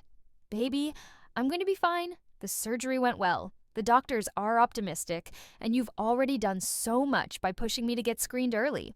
But the treatment will be manageable. We have insurance, we have savings, and we have you, about to go off and become a famous musician." Her mother squeezed her hand. "Don't let this derail your life." But it had already derailed Maya's life. In the original timeline, it had derailed everything. And even now, knowing they'd caught it early, Maya couldn't shake the fear that accepting Berkeley meant abandoning her mother. "I'll think about it," Maya said. "You better think fast. Don't you have to accept the scholarship by next week?" May 1st. That was the deadline. 2 weeks away. Maya had 2 weeks to decide between her past and her future, between the life she'd lived and the life she might still have. She spent those 2 weeks in a state of controlled chaos. She went to school, caught up on work she'd missed, helped her mother recover. She played coffee shop gigs 4 nights a week, taught piano lessons every afternoon. She saved every dollar, building a safety net that felt simultaneously essential and pointless. Her mother started chemotherapy. The first session left her exhausted, but not incapacitated. Nothing like the original timeline where she'd been so sick she couldn't leave bed for days. "See," her mother said. "Manageable." Manageable. Maya wanted to believe it. On April 30th, the night before the scholarship deadline, Maya sat at her desk with the acceptance letter in front of her. All she had to do was sign it, scan it, email it back. Accept the future that was being offered. Her phone rang. An unknown number. "Hello? Is this Maya Lin?" A man's voice, professional. "Yes?" "This is Marcus Chen from Portland Music Productions. I was at your show last Friday at Carmen's. I recorded part of your set. Hope you don't mind. And I'd like to talk to you about representation." Maya's brain stalled. "I'm sorry, what?" "Artist representation. Management. I work with emerging musicians, and I think you've got something really special. That last piece you played, the original one, that's the kind of music people are desperate for right now. Raw, emotional, authentic." "I'm 18, Maya heard herself say. "Even better. You've got your whole career ahead of you. Look, I know this is out of the blue, but I'd love to meet with you. Talk about what we could do together. No commitment, just a conversation." "I'm supposed to start at Berkeley in September." "Berkeley's great. Fantastic school. But let me ask you, do you want to learn music? Or do you want to make music? Because what you were doing last Friday, that's not something they can teach. That's something you already have." Maya looked at the acceptance letter on her desk, then at her calendar, showing all her booked gigs and piano lessons, then at the envelope from her mother's oncology center, bills already starting to arrive despite insurance. "When did you want to meet?" she asked. Marcus Chen's office was in a renovated warehouse downtown. The kind of space that screamed creative industry with its exposed beams and industrial lighting. Maya took the bus there on a Saturday morning, her mother's approval still ringing in her ears. "Just talk to him. Doesn't hurt to explore your options." Marcus was younger than she'd expected, maybe early 30s, with the kind of casual confidence that came from success in a competitive industry. He made her tea, showed her around the space where several other artists were working in soundproofed rooms, and then got straight to business. "I'm going to be honest with you," he said, pulling up a recording on his laptop. "This is you from last Friday." Maya watched herself on the screen, not from the audience perspective, but a better angle, professionally shot. Marcus had brought a real camera. This hadn't been a casual recording. "No, I've been scouting coffee shops for 6 months," Marcus continued, "looking for something different, something that could break through the noise. And then I heard you play that original piece about— What was it about?" Maya hesitated. "Loss, family, impossible choices." "You're 18 and you're playing like you've lived 40 years. Where does that come from?" If only she could tell him. "I just feel things deeply," she said instead.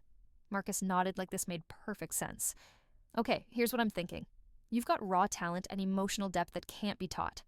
What you need is production, marketing, and distribution. I can provide all of that. I'm not a pop star, I'm a classical pianist. You were a classical pianist when you walked in here, but that piece you played, that's not classical. That's contemporary art music. That's the kind of thing that could score films, sell out intimate venues, build a real following. I don't have any other original pieces." Yet, Marcus leaned forward. "Look, I'm not trying to talk you out of Berkeley. If that's your path, take it. But I'm offering you an alternative. Work with me for a year. We'll record an album of your original compositions. Yes, you'll write more, I can tell. We'll book you at bigger venues, better rooms. We'll build your name. And if at the end of that year you want to go to Berkeley, you can. Or you might find you don't need to. What about money? Standard contract. I cover recording costs, promotion, booking. We split revenue 70, 30 in your favor until we recoup my investment, then 80, 20. You'd keep all your coffee shop gigs and teaching income while we build your brand. Maya did the math in her head. 70% of revenue from venues and recording sales, plus coffee shop income, plus teaching. That could be real money. Maybe enough to help with her mother's medical bills. Maybe enough to not need the Berkeley signing bonus. I need to think about it, she said. Of course, but I need to know by Monday. I've got other artists I'm considering, and I can only take on one new client this quarter. Monday, the same day as the Berkeley deadline. The universe, it seemed, had a sense of humor. Maya rode the bus home in a daze. In the original timeline, she'd never played coffee shops, never taught private lessons, never developed the original compositions that apparently had the power to attract industry attention. She'd been so focused on classical performance, on Berkeley, on the traditional path, that she'd never explored this alternative. But 4 years of working at Morrison's had taught her something about popular music, about what moved people in the moment. And 4 years of grief had given her something to say. Her mother was in the kitchen when Maya got home, looking tired but functional. The chemotherapy was working, but it was also exhausting. Still, she managed to smile when Maya walked in. How'd it go? Maya told her about the meeting, the offer, the deadline. Her mother listened, then said, "What do you want to do?" "I don't know." "If you didn't have to worry about me, what would you choose?" Maya thought about it. Really thought about it. I think I'd try the management thing. Just for a year. See what happens? Then do that. But Berkeley will still be there. You can defer for a year, or you can apply again later, or you can build a career without it. Her mother reached across the table. "Baby, you've been given a gift. This manager sees something in you. Don't throw that away because you think you have to follow some predetermined path. What about your medical bills? We'll figure it out. We always do." But they hadn't figured it out, not in the original timeline. The bills had crushed them, destroyed their savings, taken everything. "I can help," Maya said, "with the money from gigs and students. And if Marcus's plan works—" "No," her mother's voice was firm. "Your money is for you, for your future. I will not let you derail your life to pay my medical bills." "You might not have a choice," her mother sighed. "Maya, no, where's this coming from? This obsession with taking care of me? You're 18. You should be worried about prom and graduation, not cancer treatment costs." "Because I've already lived the version where I didn't help enough," Maya thought. "Because I've already watched you lose everything. Because I'm trying to save us both this time." But she couldn't say any of that. "I just want to help," she said instead. "You've already helped more than you know. By pushing me to get screened early, you probably saved my life. Now let me return the favor. Let me give you permission to live yours." Maya stared at her mother, this woman who had sacrificed everything in the original timeline and was preparing to do it again. Except this time, Maya had the power to prevent it. She had knowledge, resources, opportunities that her 18-year-old self hadn't possessed. "What if I deferred Berkeley for a year and worked with Marcus?" Maya said slowly. "I'd be here for your treatment, I'd be earning money, and I'd be building a career. Best of all worlds."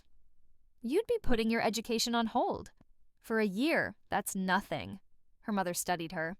"You've really thought about this." "I have." "And it's what you want, not what you think I need?" Maya considered the question honestly. Did she want this? In the original timeline, she'd wanted Berkeley because it was the pinnacle, the validation, the escape from ordinary life. But she'd spent 4 years learning that ordinary life had its own value, its own music. "I think I want this," she said. "I think I need to know if I can make it on my own terms, without the fancy school and the prestigious degree. I need to know if my music is good enough to stand alone." Her mother smiled. "Your music is absolutely good enough. But okay, if this is what you want, do it. Defer Berkeley, work with Marcus, and if it doesn't work out, you'll have that safety net. Maya emailed Berkeley's admissions office that night, requesting to defer her enrollment for 1 year. They responded within a day. Approved. We look forward to welcoming you in fall 2022. Fall 2022. A year away. Enough time to try this experiment, to see if she could build something real. On Monday, she signed Marcus's contract and turned down the immediate Berkeley enrollment. Rebecca thought she was insane. You're giving up a full scholarship to Berkeley to play coffee shops and maybe record an album that might not even sell? I'm deferring, not giving up. And yes, this is because of your mom's cancer, isn't it? Partially, but also because I think this could be something real. Rebecca sighed. I hope you know what you're doing. Maya didn't know what she was doing, but that was okay. She hadn't known what she was doing in the original timeline either. And at least now she had the advantage of experience, even if that experience was technically from a future that would never happen. The next 3 months were a blur. Her mother went through chemotherapy, 3 more rounds spread across 12 weeks. She lost her hair, lost weight, had days where she couldn't get out of bed. But it wasn't the catastrophic devastation of the original timeline. The cancer was responding to treatment. The scans showed shrinkage. The doctors used words like excellent prognosis and very encouraging. Maya played coffee shops 4 nights a week, building a following. People started coming specifically to see her, not just for coffee and atmosphere. She learned which pieces worked for which crowds, how to read a room, when to play something challenging, and when to play something comforting. She taught piano to a growing roster of students. Word spread. Maya Lin was the teacher who actually made you better, who understood music on a level most teachers didn't. By June, she had 12 regular students and a waiting list. And she wrote. Original compositions that poured out of her like water from a broken dam. About pieces about loss and love and second chances and the weight of knowing too much. Pieces that Marcus said were exactly what we need. They spent 2 weeks in a recording studio in July. Maya had never been in a professional studio before, at least not in this timeline. The original Maya would have been terrified, but this Maya had 4 years of additional life experience, including nights at Morrison's figuring out how to stay calm under pressure. The album came together fast. 10 original pieces, all piano-driven, all emotionally raw. Marcus brought in a small string section for 3 tracks, a cellist who made Maya's melodies soar in ways she hadn't imagined. They called the album Second Chances, which made Maya almost laugh at the private irony. It released in August, right as her mother finished her last chemotherapy session. The album didn't explode. It wasn't an overnight sensation, but it found an audience. Small, but devoted. Music blogs wrote about it. Film composers shared it. A director used one of her pieces in an independent film that premiered at Sundance. And people started booking her for venues beyond coffee shops. In September, when she would have started at Berkeley, Maya instead played her first sold-out show at the Bluebird Theater in Denver, 400 capacity. Every seat filled. Her mother came, wearing a wig and looking tired but present. She sat in the front row, and when Maya played the final piece, the one she'd played that first night at Carmen's, the one about impossible choices, her mother cried. Backstage afterward, Marcus found her. That was perfect, exactly what we needed. I've got interest from venues in Portland, Seattle, and San Francisco, and there's a film score opportunity I want to talk to you about. A film score. Independent feature? Director heard your album and wants you to compose the music. It doesn't pay huge, but it's exposure and it's a credit. Maya thought about her freshman year at Berkeley and the alternate timeline that would never happen. She'd be in theory classes, ensemble rehearsals, practice rooms, learning for masters, following a curriculum designed to create professional musicians. Instead, she was here, creating a professional music career through sheer force of will and the accumulated experience of a life she'd already lived. I'll do it, she said. By December, Maya had played 26 shows across 4 states. The album had sold 15,000 copies. Not platinum, but respectable for an unknown artist. The film score was finished and had premiered at 3 festivals, and she'd earned $67,000 from performances, teaching, and royalties. She used $20,000 of it to pay off her mother's remaining medical bills. The rest went into savings, a safety net against future uncertainty. Her mother was cancer-free. The scans in November showed no evidence of disease. Dr. Reyes used words like complete response and remission. In the original timeline, her mother had been in the middle of brutal treatment at this point, losing battles with her own body while medical bills mounted like prison walls. In this timeline, her mother was back at work part-time, rebuilding her strength, talking about the future like it was something that would actually arrive. "I'm proud of you," her mother said one night over dinner. Oh, they were eating Thai food. Her mother's appetite had finally returned. And planning Maya's upcoming tour. Not just for the music, though that's incredible, but for trusting your instincts, for choosing a different path. "I had a good teacher," Maya said. "Oh, who?" "You," Maya thought. "In a life you'll never remember, you taught me about sacrifice and resilience and loving someone more than your own dreams. You taught me by example what it costs to survive." "Just someone wise," Maya said aloud. Her phone buzzed. An email from Marcus. "Call me, big news." Maya excused herself and called him back. "You're not going to believe this," Marcus said without preamble. "I got a call from the programmers at Madison Square Garden. They're doing this emerging artists showcase in June. 4 acts, 10,000 capacity venue. They want you." Maya's world tilted. "Madison Square Garden? I know it sounds crazy, but your album has been making waves in the right circles, and the film you scored just won the Audience Award at Tribeca. You're hot right now, and they want to capitalize on it." Madison Square Garden, one of the most famous venues in the world, where legends performed, where, in another life, Maya had never even dreamed of performing. "It's not a full headlining show," Marcus clarified. "You'd have a 30-minute set as part of the showcase, but it's the Garden. This is the kind of opportunity that changes careers." "When do I need to decide?" "You don't. I already said yes on your behalf. The showcase is June 15th, 2022. We have 6 months to prepare." Maya leaned against the wall, her mind spinning. In the original timeline, June 15th, 2022 would have been right after her freshman year at Berkeley. She'd have been 19, drowning in student work and ensemble requirements, maybe questioning whether she'd made the right choice. Instead, she'd be playing Madison Square Garden. "Maya, you still there?" Yeah, I'm here. This is incredible." "It's deserved. Now get back to work. We've got 6 months to make sure you blow that audience away." Maya hung up and went back to the dinner table. Her mother looked up expectantly. "I'm playing Madison Square Garden in June." Her mother dropped her fork. "You're what?" "Madison Square Garden. It's a showcase, not a headlining show, but still. The Garden." Her mother stood up, came around the table, and pulled Maya into a hug. "I knew it. I knew you'd do something amazing." Maya hugged her back, started breathing in the lavender lotion her mother still wore, feeling the solid reality of her presence. Alive, healthy, here. This was what second chances felt like. The 6 months between December and June passed in a blur of preparation and mounting success. Maya's second album, started in January, took shape around themes of rebirth and transformation.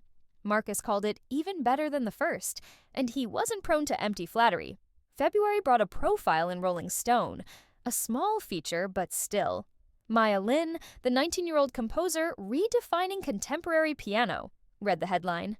The journalist had been fascinated by her story, turning down Berkeley to pursue her own path, caring for her mother through cancer treatment while building a career, writing music that felt both ancient and modern.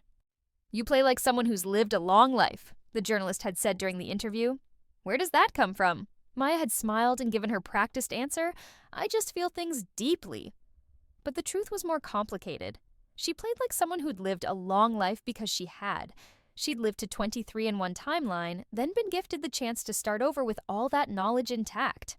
Every piece she wrote, every performance she gave, was informed by the weight of experiences her 18-year-old peers hadn't had. It gave her an unfair advantage, she sometimes thought, but then she remembered the original timeline, the lost scholarship, the years at Morrison's, the dreams filed away in a box, and decided that maybe the universe owed her this. March brought a European tour.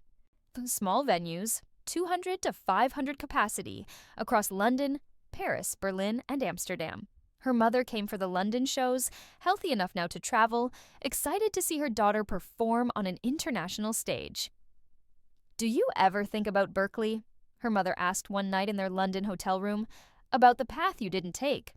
Maya thought about the acceptance letter, probably still in a drawer somewhere at home. thought about the alternate version of herself who might have started at Berkeley in fall 2021, might have spent the past year in practice rooms and theory classes instead of on stages across the world. Sometimes, she admitted, but I don't regret this choice. This feels right. You can still go, next fall when your deferral is up. Maybe, or maybe I'll defer again. Or maybe I'll decide I don't need it. Her mother smiled. Listen to you. So confident. I learned from the best. April brought the release of her second album, Revisions. It debuted at #12 on the Billboard classical charts and #3 on the contemporary instrumental charts. Better than the first album, Building Momentum. May brought rehearsals for Madison Square Garden. The showcase would feature 4 emerging artists, each with a 30-minute set. Maya was third on the bill. The sweet spot, Marcus said. After the audience was warmed up, but before they got tired. She spent hours perfecting her set list, 8 pieces from both albums, strategically ordered to build emotional momentum. She'd open with something accessible, hook the audience with the familiar, before gradually moving into more challenging territory. The finale would be a new piece, not yet recorded, that she was calling The Sound of Second Chances. It was, secretly, about this whole experience, about waking up in your younger body with knowledge of the future, about choosing differently, about the weight and gift of getting to rewrite your own story. She couldn't tell anyone that's what it was about, but she could play it. And maybe the audience would feel the truth underneath the notes, even without knowing the full story. June 14th, the day before the show, Maya and her mother flew into New York. Marcus met them at the airport with a car service, one of many small luxuries that had become normal over the past year. They stayed at a hotel near the garden, and that night, Maya couldn't sleep. She kept thinking about the original timeline, about 23-year-old Maya, working at Morrison's, bone-tired and dream-dry, wondering what her life might have been if she'd taken the scholarship. That Maya had been so certain she'd made the right choice, sacrificing her future for her mother's health, but also so resentful of what it had cost. This Maya had found a way to have both, and tomorrow night she'd stand on one of the world's most famous stages and prove it.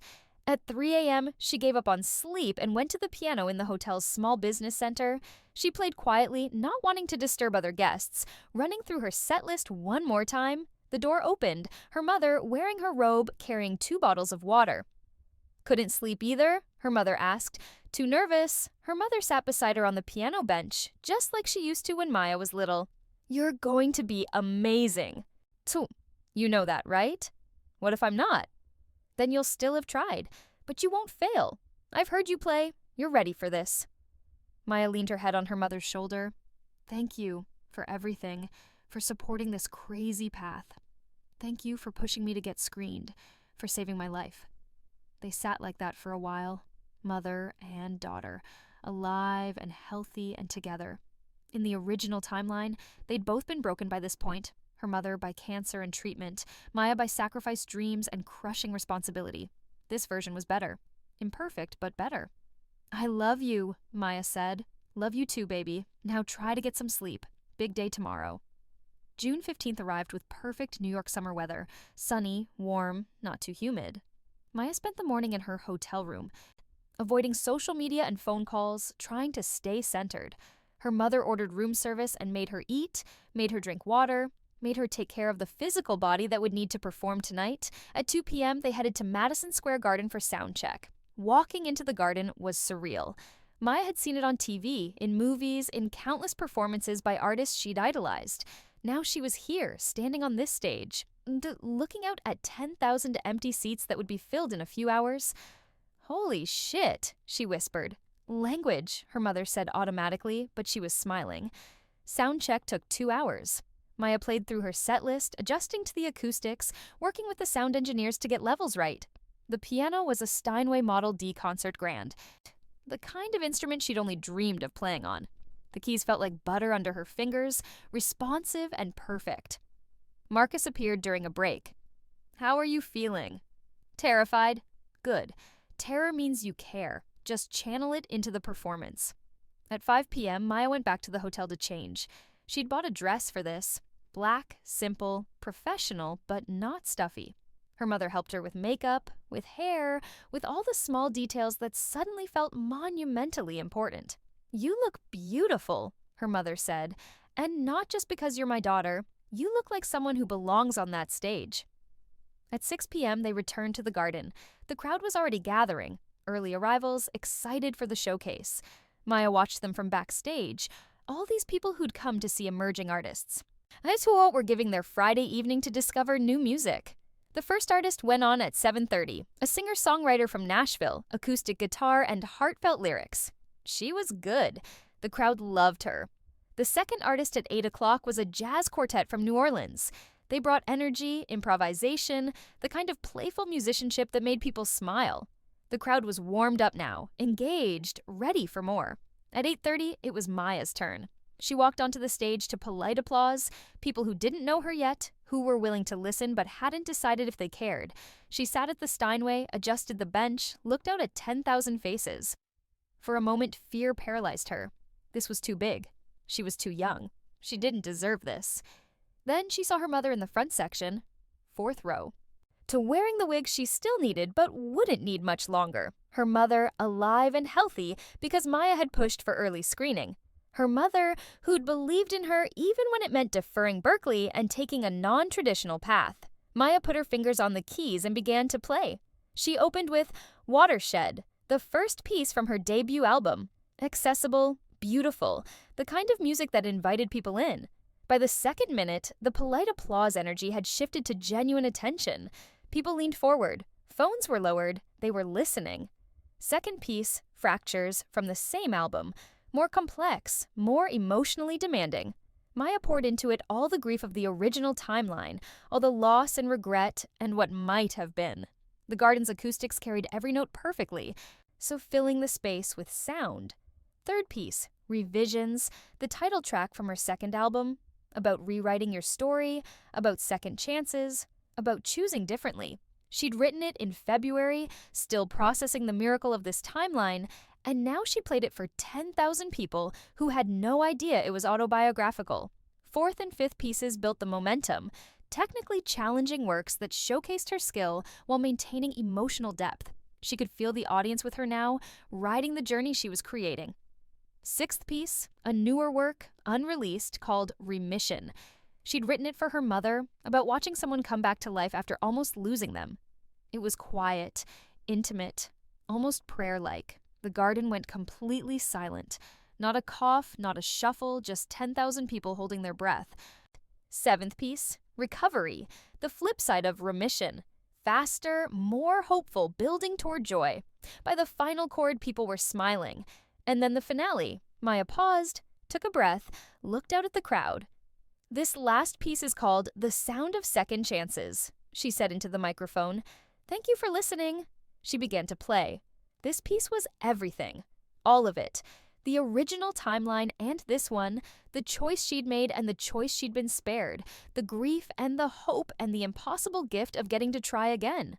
She played the sound of waking up in your younger body, the confusion, the fear, the desperate determination to save what you'd lost. She played the sound of her mother collapsing in a grocery store and the sound of preventing it. She played Morrison's Bar and Grill in Madison Square Garden, and the distance between them measured in timelines. She played for 15 minutes straight, the piece building and building, carrying the audience with her. And when she hit the final chord, a major resolution after all that minor key complexity, the garden exploded. Standing ovation. All 10,000 people on their feet. Maya stood, bowed, felt tears on her face she didn't remember crying. The applause continued. She bowed again. It continued. Finally, after what felt like both an eternity and an instant, it began to fade. She walked off stage to find Marcus waiting in the wings, grinning like a madman. "That," he said, "was what I've been waiting for. That's the performance that changes everything." Her mother found her backstage 20 minutes later. They held each other, crying for reasons neither could fully articulate. "I'm so proud of you," her mother said. So proud. "I wouldn't be here without you." "Oh, honey, you would have gotten here eventually. You're that talented." But Maya knew better. Without the original timeline, without the loss and grief and 4 years of learning what really mattered, she wouldn't have had the depth to play like that. She'd have been technically proficient, but emotionally shallow. A promising pianist, but not an artist who could move 10,000 people to their feet. The tragedy had made her better. And the second chance had let her use it. The morning after Madison Square Garden, Maya woke to her phone exploding with notifications. Rolling Stone, Maya Lin's garden performance, A Star is Born. Billboard, 19-year-old pianist brings Madison Square Garden to its feet. NPR, Maya Lin and the new face of contemporary classical music. Her Instagram had gained 50,000 followers overnight. Her albums were charting, agents and labels were reaching out. Marcus called at 8 a.m. cackling with delight. We did it. We actually did it. Maya lay in her hotel bed, scrolling through messages and reviews, trying to process that this was real, that she'd actually pulled it off, that she'd taken the knowledge from a failed timeline and built something beautiful. Her mother knocked on the connecting door between their rooms. "You're famous, baby. How does it feel?" "Surreal." "Good surreal or bad surreal?" "Good. Definitely good." They had breakfast in the hotel restaurant. And people recognized her. Polite requests for photos, compliments on last night's performance. Maya was gracious, but part of her was still 23-year-old Maya from Morrison's, the one who'd never imagined this level of recognition. "You'll get used to it," her mother said. Should I? Probably not. Stay humble, stay hungry, but enjoy it too. You earned this. They flew back to Denver that afternoon. The rest of June passed in a whirlwind. Interview requests, performance bookings, label negotiations. Marcus was fielding offers from 3 major classical labels and 2 indie contemporary labels. "We're in the driver's seat now," he said. "We can be picky." In July, Maya made a decision. She officially declined to return to Berklee in the fall. Not a deferral this time, but a permanent no. "I'm going to build this differently," she told Rebecca over coffee, "on my own terms." Rebecca, who'd spent freshman year at Northwestern and was home for summer, shook her head in amazement. "I thought you were making a huge mistake last year, turning down Berklee, staying here, dealing with your mom's stuff, but you actually did it. You're actually famous. Not famous, just recognized. You played Madison Square Garden. That's famous. Maybe, or maybe it was just the beginning." August brought the signing with Deutsche Grammophon, one of the most prestigious classical labels in the world. They wanted a 3-album deal, creative control in her hands, significant marketing budget. It was everything Marcus had hoped for. September, when she would have started her sophomore year at Berklee. Maya instead spent in Berlin, to recording her 3rd album at the legendary Teldec studio. The album would be more experimental, pushing beyond solo piano into chamber arrangements and electronic elements. She video called her mother every day. Her mother was back to work full-time now, nursing shifts at the hospital, fully recovered. The scans still came back clean. The cancer was gone, and the doctors were using words like cured instead of just remission.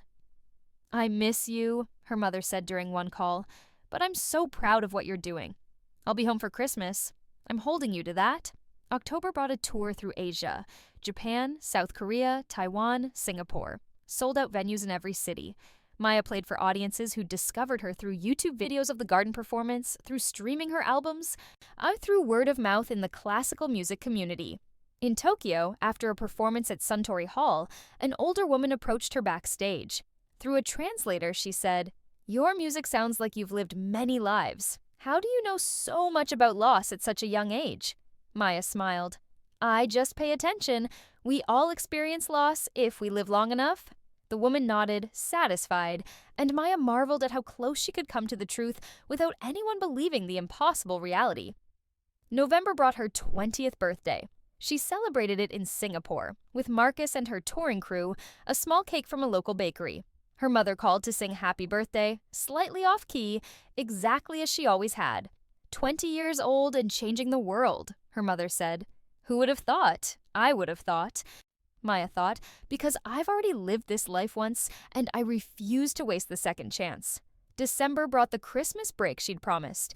Maya flew home to Denver, to the house they still owned because they'd never had to sell it, to her mother who was healthy and whole and alive. They decorated the tree together, made cookies, watched terrible holiday movies, did all the normal things they hadn't been able to do in the original timeline. On Christmas Eve, sitting by the tree with hot chocolate, her mother said, "Do you ever regret not going to Berklee?" Maya thought about it honestly. "No, I think this path was better. for both of us. Because of my cancer? Because of a lot of things. But yes, partly that. If I'd gone to Berkeley, I wouldn't have been here when you needed screening. And you might not be sitting here with me now. Her mother squeezed her hand. I'm grateful every day that you pushed me to get those tests. You saved my life, Maya. Never doubt that. You saved mine too, by supporting this unconventional path, by letting me try something different. They sat in comfortable silence, watching the tree lights blink on and off, red and green and gold reflecting in the window against the dark night outside. The year 2023 brought more success than Maya had imagined possible. The third album, Multitudes, released in March to critical acclaim. She won her first Grammy in April for Best Classical Solo Instrumental Album. At 20, she was one of the youngest winners in the category. She played Carnegie Hall in May. This time, it wasn't a youth competition showcase. It was her own headlining concert. Sold out weeks in advance. Her mother sat in the front row, in the same seat where she would have sat in the original timeline if she'd lived to see it. June brought another Madison Square Garden performance, this time as a headlining artist. Not a showcase slot, but the whole show. Her name on the marquee. 15,000 tickets sold. Standing backstage before the show, Maya thought about the original timeline. About 24-year-old Maya, who'd never played anywhere bigger than a high school auditorium. Who'd spent her 20s serving drinks and wondering what might have been. That Maya had sacrificed everything for her mother. This Maya had found a way to save them both. 5 minutes, the stage manager called. Maya walked to the wings, looked out at the filling seats. Somewhere in the fourth row was her mother, healthy and proud and alive. Somewhere in the audience were people who'd discovered her music and found something in it that spoke to them. Somewhere in this moment was proof that second chances were real, that you could rewrite your story if you knew what needed to change. She stepped onto the stage to thunderous applause. She sat at the Steinway. She began to play. And in the music, in every note, every phrase, every carefully crafted progression, was the story she could never tell, but would always carry. The story of living a life, losing everything, and getting the impossible gift of trying again. The story of second chances, the sound of salvation. The harmony of a life lived twice, better the second time, perfect in its imperfection, real in a way that fiction never could be. Maya played for 2 hours that night. And when she finally stood for her bow, when 15,000 people rose to their feet, when the applause rolled over her like a wave, she looked out at her mother in the fourth row and thought, we made it.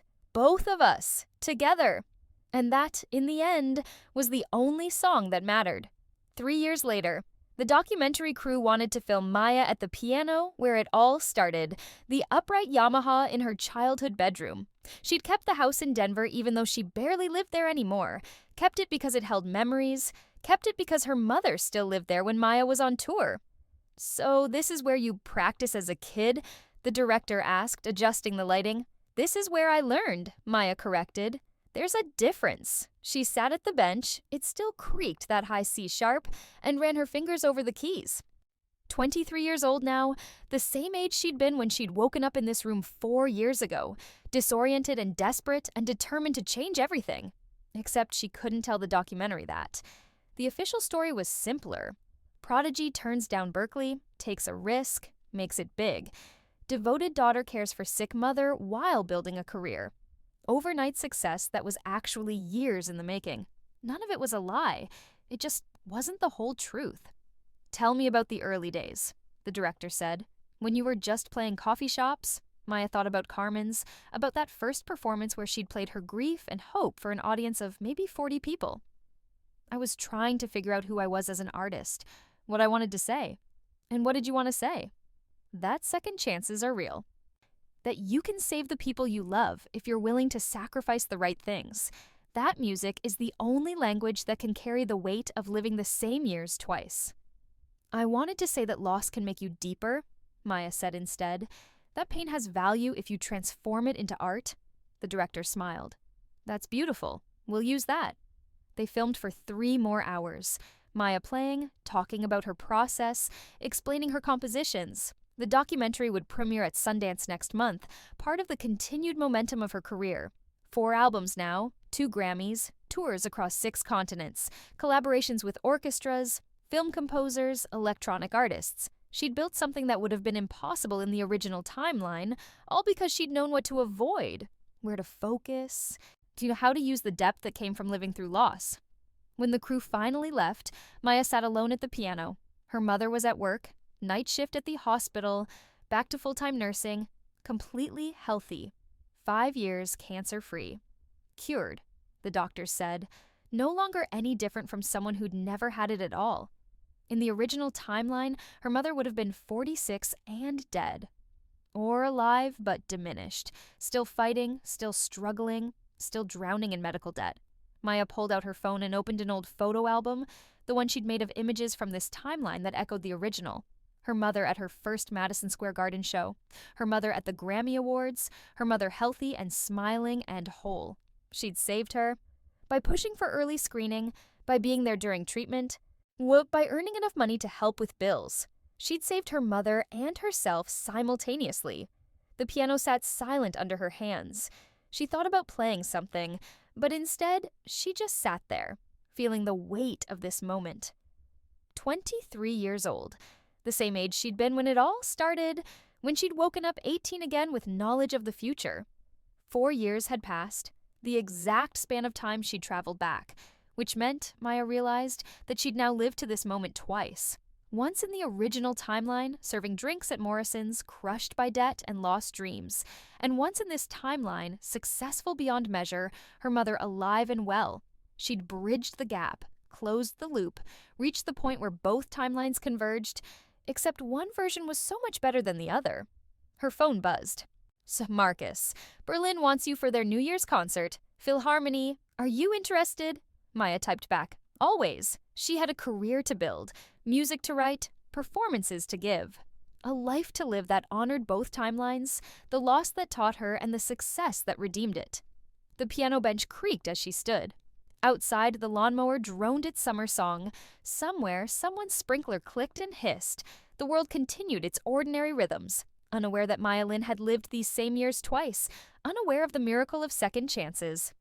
And that was fine. Some stories were meant to be private. Some truths could only be expressed in music. Maya went to her desk and pulled out manuscript paper. She had an idea for a new piece, something about cycles, about returning to the beginning with different knowledge, about the grace of getting to try again. She'd call it recurrence, and it would be perhaps the closest she'd ever come to telling the truth about where her music really came from. She began to write, and the notes flowed like memory, like gratitude, like the sound of a life saved and a future earned, the sound of second chances, the sound of survival, the sound of now.